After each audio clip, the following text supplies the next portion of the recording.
for inviting me to be a part and getting to hear all of these. I think I've just been, as I've been hearing things go by, I've been thinking, oh, there's a theme. Like, oh, there's another thing popping up. So that's the privilege of the last person. So what I am going to talk to you tonight is the project. You see a little bit of video here of the Dream Vortex, which is a project that I've been working on since 2011. And I'm going to use it or tell you about some of the questions that it is stirring up in my life, and as my students and others around me encounter them perhaps in their lives too. My talk tonight was supposed to be on collaboration, and I certainly will talk about my many wonderful collaborators as we go through. But I wanted to use this opportunity also to think about the kind of collaboration in a way that I have with artists of the past as thinking through some of the questions that the Dream Vortex has brought up, which I think are particularly vivid because at this moment in this technological environment here where everything is, all of the forms, the technological forms are being developed, as I have worked on an interactive 3D virtual reality perform piece and talked to the people around me, I have discovered that as an artist, I bring different ideas about realism, about immersion, and a collective identity to the table. I discovered this by backing into this. I would talk to people about my project and say, you know, I'm collecting dreams from researchers, drawing them, and then we're feeding them into this interactive vortex that you can handle and take a dream and play with it. And people, they would think, okay, yeah, okay, that's kind of interesting, but you know, oh, I bet you could write a script. I bet you could automate that process and you could do it with millions of people on the web. And I go, yeah, sure, you could do that, but that's not really what it's about for me. They would also say, oh, you know, if you use photographs, maybe you could get them things that you could really make it look like the stuff from their life, and it would be like you were in their dream. Yeah, that's not what it's about for me either. All of that would be cool for somebody else. And then that leads into the realism question. The idea that the point of virtual reality is to take you to another reality, so you feel like you're somewhere else. And what I was really loving about what I was encountering was kind of a half space that was half real, half here, half with a dream. So I'm going to throw those questions out for you, and now I'm going to stop and just tell you about the piece in the project and come back to these questions at the end. This video shows my scientist collaborator, geobiologist Dawn Sumner, who is on the Curiosity mission. She was one of the people who picked the landing place. And her initial use of virtual reality in the cave facility UC Davis is what I'm just going to show you a tiny little bit of here.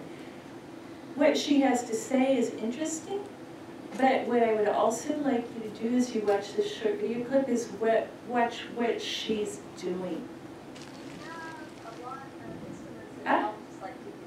Can you hear? What the composition of rocks are. This big instrument at the top.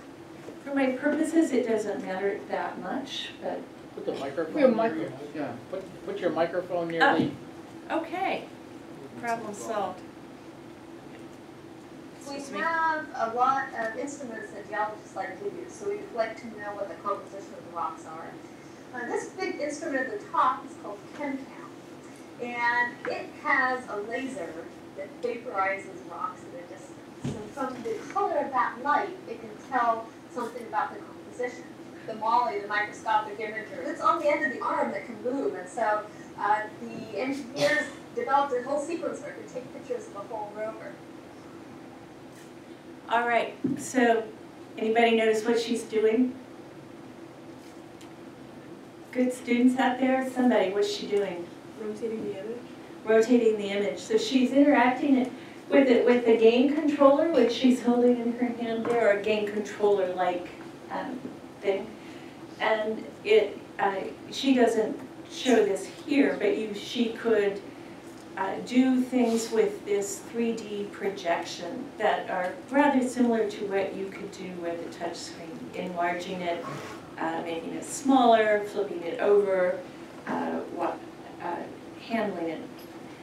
She's in a cave, which is actually really old, new technology, a computerized automated visualization environment, which is high power projection on all sides, which is tracked so that as she moves, the image responds to her position in space, so she has control over. So I was invited to the cave in 2011 they thought it might be interesting for an artist to bring their questions into this environment and make an art piece. And I proposed the piece I was really inspired. I kind of went home and made a drawing of a whole sequence of things, proposing a vortex of dream images that you could walk into, pick out an image, and then play with as I saw her playing, not the rover at that time, but with other things that they had in the cave. As you can see from this drawing, it's a very different kind of aesthetic. There was a notion in my head of bringing together our oldest imaging technology, which is charcoal drawing, we think maybe from cave drawings, with our newest imaging technology, and looking at for a kind of what would happen if you brought those things together. So when our work, 2 principal investigators, which would be me and Don, 3 platforms, 4 years so far, and 5 versions later, it's where I am today, and I just want to show you how far we've come.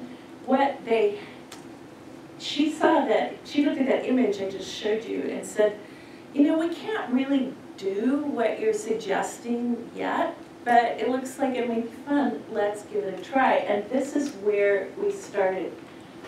Part of my proposal had been that the dream images would have associations written to the programming, so they would randomly shift as a dream would as you played with them. And so first we worked with the idea of the network structure of images, and at that time they did not have programming for the cave where you could put images into the network, so that was one of the first things that we did. I also didn't want these to be my dreams. I wanted to have this idea of representing the collective identity of kind of people flowing through this facility. And as it turned out, not every scientist that comes to work in the morning actually really wants to tell an artist their dreams first thing when they come in. So there was this kind of social process of infiltrating myself into the social network of the lab, and one of the ways that I did that was by collecting, using Amazon actually. I used their search tool and collected references to dreams from 400 biographies of people in fields that were like those of people working in the cave, and made some drawings from them just so people could see. This was a dream of a physicist who dreamed about lecturing to daisies. That this was not really an effort to, this was not about exposing someone's deepest secrets necessarily. So that's where we started. This is where the project is today. This is the dancer Donna Sternberg, who we met at the Art and Science Residency, interacting with the dreams.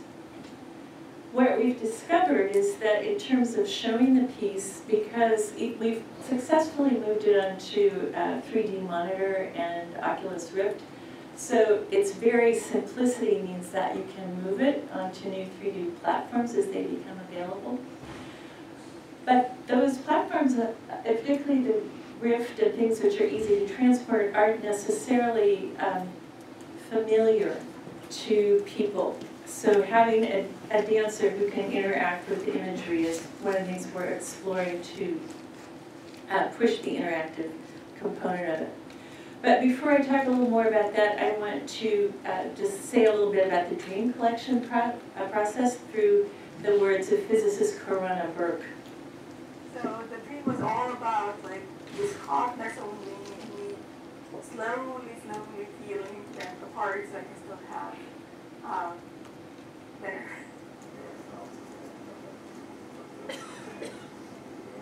This room software was nominally supposed to be a way to easily express mathematical ideas and do work in theoretical physics.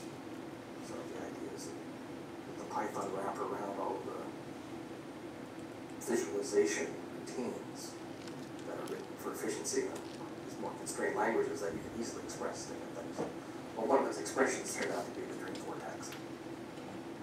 So that's one of our dreamers, and that's the godfather of our project, physicist Jim Crutchfield, who has kindly given me an artist in residency at the Complexity Sciences Center near the imaging facility for the past few years so that I have a place to work up there. So into this universe of research and scientific thought, I've brought some other, my ideas about what it means to make art. I'm just going to show you some reference. I can't resist, okay? I said the oldest stuff, the newest stuff. So prehistoric painting from Moscow. Here is the cave, which, as it looks with the projections turned off, that I am now working in, making my handprint, so to speak. And this is what it looks like if you see it on a 3D monitor out of that 3D space. And here's what it would look like if you were seeing someone use it on a Rift. So artists have been interested in vortices for a while. This is not a new image. Hieronymus Bosch used a spiraling image to represent being lifted up into heaven, or a spiraling composition of the blessed. Leonardo was looking at spirals and vortices in a more tangible way. Contemporary artists such as Alice Aycock, it's possible to try and make a sculpture, a steel sculpture of a vortex. Or it's also possible to represent the energy of a vortex by suggestion, as in with this piece from the Arctic Polar artist Giovanni Anselmo. And we all know what's going to happen if the unfurling energy as that baton would be released from the wall next to it. But of course, one of the most famous vortices is the one that led to the earthwork, the Spiral Jetty by Robert Smithson in Utah. And many people have heard of the Spiral Jetty, but what you might not know is that Smithson also made a film in which he went up in a helicopter above the jetty to try to reproduce the spiraling motion that that had inspired him to make this image in the landscape. So these images from art history are all in my mind as I try to think about the properties of what's contained in spiral motion. Yet there are other histories which also have to be considered. There is the history of VR itself, the idea of immersion, Shar Davies being the most famous works of virtual reality from the 1980s. There might be other, as you get into, why not have history of dance or history of cinema as you get into virtual reality. The histories begin to spiral and blend that you need to think with. Artists, of course, have also been interested in dreams for a while. Just one touched in with Rumedo Sparrow with the environment peeling apart around her. And there's also histories of human interaction as art, as with Marina Abramovich, looking into the eyes of a museum goer at MoMA. And all of these histories, all of these things are in my mind as I try to think about how this half space, this dream space, might be different from the other types of virtual realities that are being developed. So one very important piece is the social practice part of it. What I talked to you about infiltrating myself in the lab is actually part of a long tradition of artists bringing something strange into a community and just kind of inviting people to participate, as with Joseph Beuys. And that is something which has really taken place with the Vortex. In the most recent development just last week, another lab on campus has signed on to use the project to develop, they're going to develop an avatar that will go inside the Vortex. There's some programming that they're interested in doing. And just kind of by being there, this piece is grabbing in different energies, different collaborators who are helping it touch down in all of the many ways that it is. I've thrown out quite a few ideas, but I wanted to get back to the questions about our technological utopia, dystopia that I raised at the beginning in light of the piece, the realism, the immersion, the collective identity. Just say a couple things about what's happened with this project and what it means. The notion of realism, that what virtual reality is good for is escaping from this reality, I hope this project will push back on. That by creating this way that people can see a kind of collective identity, that they can participate in it and contribute to it, but that is also very much part of their work world, their research world. It's a half space where we have, it's not about escaping to another zone.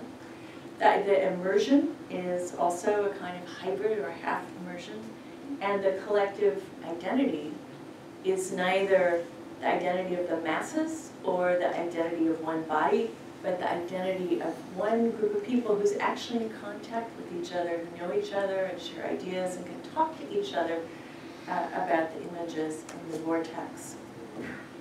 So